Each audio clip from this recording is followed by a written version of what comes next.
Oops! Sandali kaibigan. Alam ko kung bakit ka pumunta sa channel na to. Dahil gusto mong matutunan ang tungkol sa pagla-livestream. Okay? So, bakit pa natin patatagalin? Tuturuan ko na kayo paano mag-livestream ng zero subscriber. Okay? So, disclaimer lang po, ito po ay galing sa aking experience. Hindi po ito nanggaling sa kahit kanino man o ibang mga tao. Okay? Natutunan ko lang din po ito base sa aking experience. Plus, additional na rin po yung nagsa-search din po ako sa ating search engine tungkol sa bagay na ito. Okay?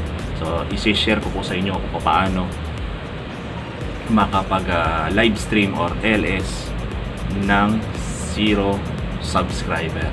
Okay? Bali yung requirement nga po pala ng YouTube is 1,000 subscriber bago kayo makapag live stream. So bakit natin kailangan na matutunan pa yung pagla live stream? Is basically para para tumaas yung mga watch hour ninyo at dumami ang inyong mga viewer at dumami na rin yung inyong mga subscriber. Syempre iba pa rin kasi kung nakakapag live stream kayo. Advantage po kasi yun.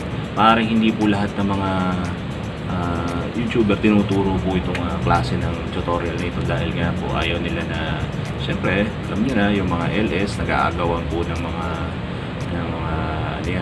tao, ng mga YouTuber na gusto nilang maging follower at mga player. Kung tawagin po kasi namin yun, mga player. Okay? So kung gusto niyo po makapanood ng live tutorial, nagbibigay po ako ng live tutorial every time po na mag-LS ako.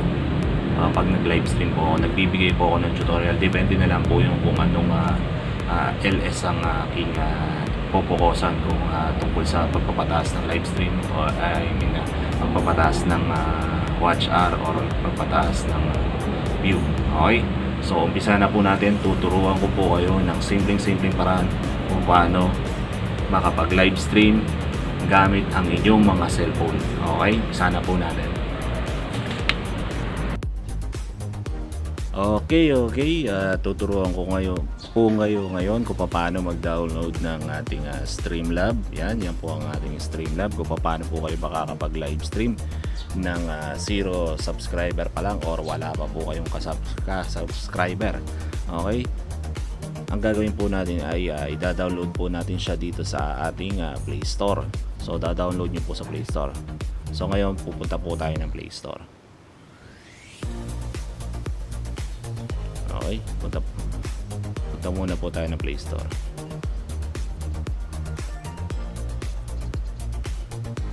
Okay, so dito po sa search bar niya, hanapin po natin ng Streamlab. Bali naka-display na pala siya dito, pero search muna po natin yung Streamlab.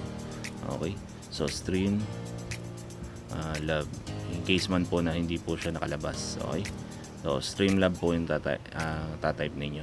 So click nyo po, and then hindi po pala ako naka-online, sorry. So okay, na-online ko lang saglit.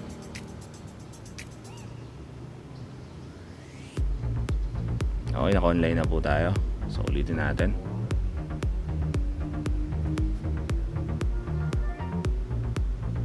Okay, ito po yung ating Streamlab. Dahil nga po tayo nakapag-download na, lumilitaw na lang din po dito yung open. Pero ang gawin nyo po is install nyo po yung Streamlab. Madali lang naman po install yan. Sundin nyo na lang po yung step by step niyan para hindi na po umaba yung ating video. Okay?